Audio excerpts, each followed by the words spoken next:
Je ne suis pas si sûr que les personnes orgueilleuses sont plus heureuses que les personnes simples et humbles de cœur. Analysons les moments d'orgueil qui sont des obstacles dans notre vie spirituelle.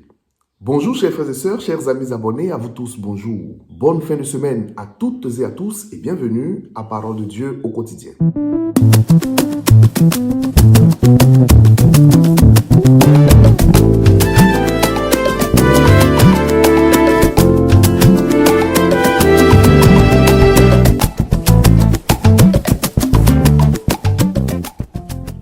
Au nom du Père et du Fils et du Saint-Esprit, Amen. Je vous salue Joseph, vous que la grâce divine a comblé. Le Sauveur a reposé dans vos bras et grandi sous vos yeux. Vous êtes bénie entre tous les hommes et Jésus, l'enfant divin de votre virginale épouse, est béni. Saint Joseph, donné pour Père au Fils de Dieu, priez pour nous dans nos soucis de famille, de santé et de travail jusqu'à nos derniers jours et daignez nous secourir à l'heure de notre mort. Amen.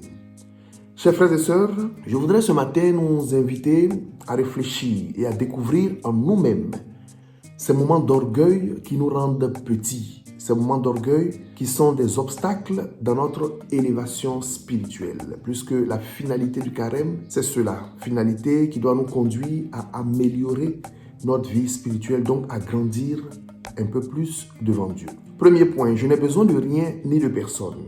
Chers frères, chères sœurs, l'orgueil, bien souvent, nous empêche de reconnaître nos nécessités humaines, nos nécessités matérielles, spirituelles, émotionnelles, nos nécessités affectives. L'orgueil nous empêche de voir que nous avons besoin d'aide. Jésus, tout Dieu qu'il est, pour son incarnation, a eu besoin de l'aide de la Vierge Marie et de Saint Joseph. Jésus, étant Dieu, avec toute la force spirituelle qu'il avait, a eu besoin sur le chemin du calvaire de l'aide de Simon de Cyrène pour porter sa croix. En Luc, chapitre 23, verset 26. Car il était extrêmement épuisé par la nuit de prière avant son arrestation. Il était épuisé par les nombreux interrogatoires par-ci, par-là, les coups de chicotte et autres mauvais traitements qu'il a dû subir. Avant même son arrestation, Jésus demanda l'aide de 3 de ses apôtres pour l'accompagner dans son angoisse quand le moment de son agonie se présentait. Restez éveillés avec moi. Matthieu chapitre 26, versets 36 à 38. C'est vraiment très égoïste de notre part, chers frères, chères sœurs, de dire souvent « je n'ai besoin de rien ni de personne ». Dans la vie et dans la mort, on a toujours besoin des autres, qu'ils soient petits ou grands. Il y a cette forme d'orgueil qui est en nous, qui nous pousse à vouloir être aussi toujours au centre de toutes les attentions, de toutes les préoccupations. On n'est jamais satisfait. Il y a des personnes qui voudraient qu'on leur dise toujours qu'on les aime. Chaque matin au réveil, on doit leur dire qu'on les aime. La personne orgueilleuse nie ses propres besoins. Elle les cache ou refuse de les voir. Donc finalement, elle ne se rend pas compte de ses réels besoins. Il est bon d'apprendre, mes frères et sœurs, à demander ce dont nous avons besoin, parce que nous avons tous besoin les uns des autres et personne n'est définitivement autonome pour se suffire à tous les niveaux de sa vie. Ne nie pas tes besoins, mon frère, ma sœur. Apprends à les connaître, soigne-les avec la grâce de Dieu et présente-les à tes frères et sœurs qui peuvent ou non t'aider. Deuxième point, le désir effréné d'occuper les premières places. Jésus raconte dans l'évangile de Saint Luc au chapitre 14, versets 7 à 11, une scène au cours d'un repas chez une personnalité où Jésus lui-même était invité. Il nous explique comment les invités se battaient, se discutaient pour occuper les premières places dans ce banquet. Nous aussi, mes frères et sœurs, sous l'impulsion de l'orgueil, nous nous battons pour occuper les meilleures places partout dans la société. Nous pourrons dire, c'est tout à fait normal, c'est la lutte pour la suivi dans notre monde, dans notre société. Mais derrière cela, mes frères et sœurs, il y a une forme d'orgueil qui est dissimulée et qui nous empêche de comprendre qu'il faut plutôt nous battre contre nous-mêmes pour être meilleurs chaque jour et non pas nous battre contre les autres. Ce qui est d'ailleurs normal, c'est le goût du travail, le désir permanent pour être aujourd'hui meilleur plus que je ne l'étais hier. L'orgueil fait que nous voulons occuper la première place aussi dans le cœur de la personne que nous aimons, au point de la rendre prisonnière de cet amour qui finit par faire du mal au lieu de faire du bien. L'orgueil, malheureusement, nous fait oublier que dans le banquet de la vie et de l'amour, il ne faut pas lutter pour une quelconque place. Mais bien au contraire, il faut juste aimer et servir. Il faut juste aimer et se rendre disponible, de sorte que l'amour vrai s'installe librement et nous donne la place que nous méritons dans le banquet du cœur de la personne que nous aimons. Chers frères, chères sœurs, Jésus nous recommande de nous asseoir à la dernière place du banquet quand nous sommes invités à une fête. C'est la place réservée aux gens simples, aux personnes humbles de cœur. L'orgueil a de la peine à entendre cela et à l'accepter. Ne lutte pas pour les premières places en te comparant aux autres. Lutte plutôt pour améliorer les conditions de ta vie. Si on te cède la première place, béni soit Dieu. Et sinon, ton cœur sera en paix parce que ce sera le dernier de tes soucis. Le plus important, c'est de faire partie du banquet des personnes que tu aimes et qui te le rendent bien dans la vie. Troisième point, je ne suis pas comme les autres. Jésus, dans la parabole du pharisien et du publicain au temple pour prier en Luc chapitre 18, versets 9 à 14, nous explique la différence dans l'attitude d'une personne orgueilleuse et de celle qui est humble. Les deux, le pharisien et le publicain, priaient. C'est bien, ils étaient en train de faire une très bonne chose. Mais ce qui fait la différence entre les deux hommes en prière, c'est l'orgueil dans le cœur du pharisien. Il priait en disant ceci: « Mon Dieu, je te rends grâce pour ma vie parce que je ne suis pas comme celui-ci ou comme celui-là. Je suis bien différent des autres qui sont des voleurs, des menteurs, des personnes adultères, des pécheurs publics. Moi, je respecte les commandements, Seigneur. Je jeûne même tel nombre de fois par mois ou dans l'année. Je fais don de ceci aux pauvres. Je paye également ma dîme à l'église, Seigneur.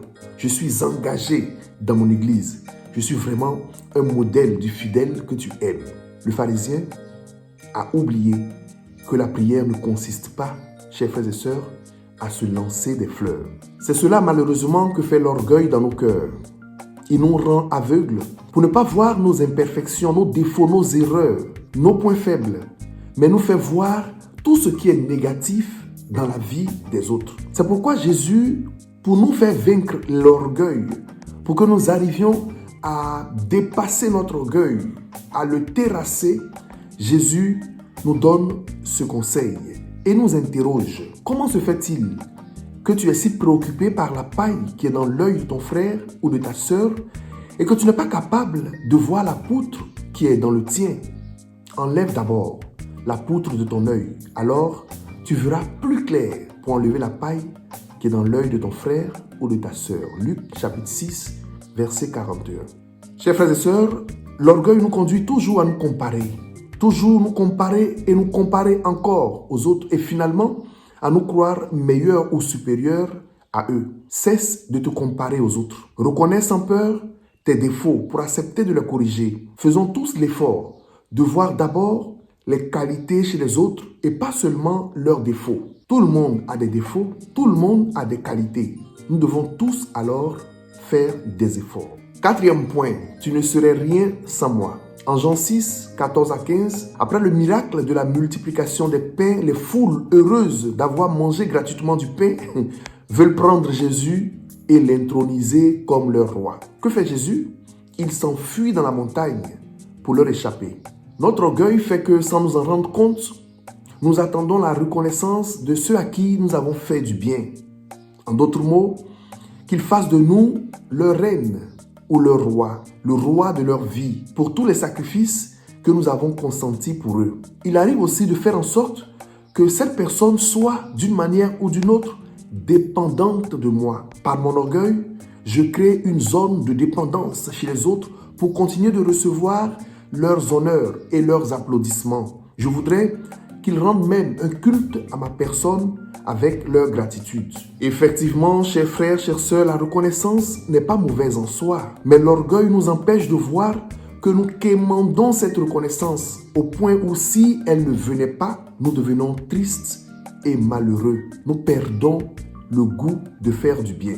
Le revers de cet orgueil, de ce désir assoiffé de reconnaissance, c'est que nous voulons maintenant ne rendre service uniquement qu'à ceux qui sont capables de nous les rendre. Il faut vaincre cet orgueil pour arriver à faire ce que Jésus nous dit en Saint Luc, chapitre 14, versets 12 à 14. Quand tu donnes un déjeuner, n'invite pas tes amis, tes riches voisins, tes parents. Ils pourront te le rendre en retour. Au contraire, invite des pauvres, des estropiés, des aveugles, des boiteux qui n'ont rien à te rendre et même pas à te dire merci.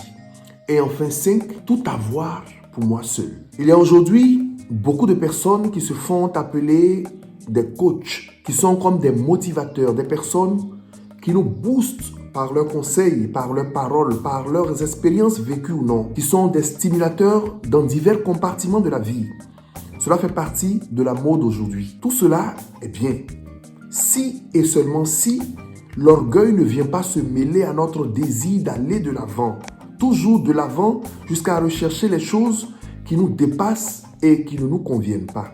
Quel a été le péché d'Adam et Ève dans le livre de la Genèse? Ils avaient pourtant tout pour être heureux, tout à leur disposition, mais cela ne leur suffisait pas. Ils voulaient aussi être des experts dans la connaissance du bien et du mal. Et c'est de là qu'est venu le péché de la tentation dont ils ont été victimes par les stratèges du diable. L'orgueil nous plonge dans l'insatisfaction pour rechercher des choses qui ne nous conviennent pas. L'orgueil nous pousse à avoir des désirs, des prétentions démesurées et pas nécessaires en réalité, comme le désir d'Adam et Ève dans la Genèse, ou encore comme le désir de la mère des fils de Zébédée en Matthieu 20, 20 à 23. Sa demande est tout de même prétentieuse, même s'il est vrai qu'une mère doit désirer pour ses enfants ce qu'il y a de meilleur. Ordonne, Seigneur, que mes 2 fils soient placés l'un à ta droite et l'autre à ta gauche dans ton royaume. Et le pire, c'est qu'elle le fait devant les autres, comme si eux, leur désir non plus ne comptait pas. L'insatisfaction est un grand péché d'orgueil. Dans tous les compartiments de notre vie, l'insatisfaction est un péché que nous devons vaincre. Rendons grâce à Dieu pour ce que nous sommes, pour ce que nous avons. La reconnaissance envers Dieu de ce qu'il a fait de nous, de ce qu'il a placé dans nos mains, est une action de grâce, un baume de bénédiction qui monte vers lui et qui nous revient de façon multipliée. Bénissons le Seigneur pour ce que nous avons et que la volonté du Seigneur soit faite dans nos vies. En conclusion, mes frères et sœurs, la première racine du péché, c'est notre orgueil.